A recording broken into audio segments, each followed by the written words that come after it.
The Berean Pulpit welcomes you to my study from Hillsboro, Missouri.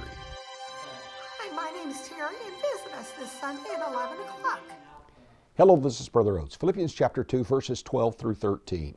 Wherefore, my beloved, as ye have always obeyed, not as in my presence only, but now much more in my absence, work out your own salvation with fear and trembling. Verse 13. For it is God which worketh in you both to will and to do of His good pleasure.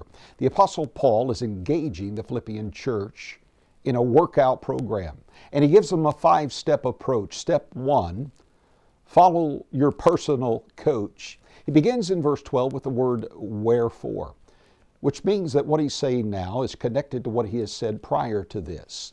What he said prior to this is that Jesus Christ is the supreme example of humility, and as such we should follow His example. But not only in that area, but in every area of our life, because He is Jesus Christ the Lord. John chapter 10, verse number 27, Jesus said this, My sheep hear my voice, and I know them, and they follow me. Paul said in 1 Corinthians chapter 11 and verse number 1, Be ye followers of me, even as I also am of Christ. Step 2, develop a persevering mindset. Paul said in Philippians chapter 3 and verse number 13, Brethren, for I have not yet apprehended, but this one thing I do, forgetting those things which are behind and reaching forth unto those things which are before. Verse 14, I press toward the mark for the prize of the high calling of God in Christ Jesus. Step 3, allow your personal coach to customize a plan uniquely for you, because you're the only you that there ever has been, and God has a unique plan for you. Romans chapter 12 and verse number 1, I beseech you therefore, brethren, by the mercies of God, that ye present your bodies a living sacrifice, wholly acceptable unto God, which is your reasonable service. Verse 2, and be not conformed to this world, but be ye transformed by the renewing of your mind, that ye may prove what is that good and acceptable and perfect will of God. Step number 4 is important.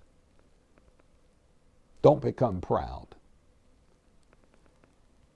In every gym that I've walked into, especially where people are lifting weights, there are mirrors not far away.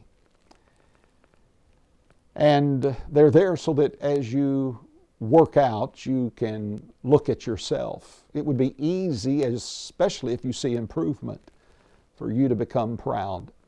But Proverbs chapter 16 and verse 18 says, Pride cometh before destruction, and a haughty spirit before a fall.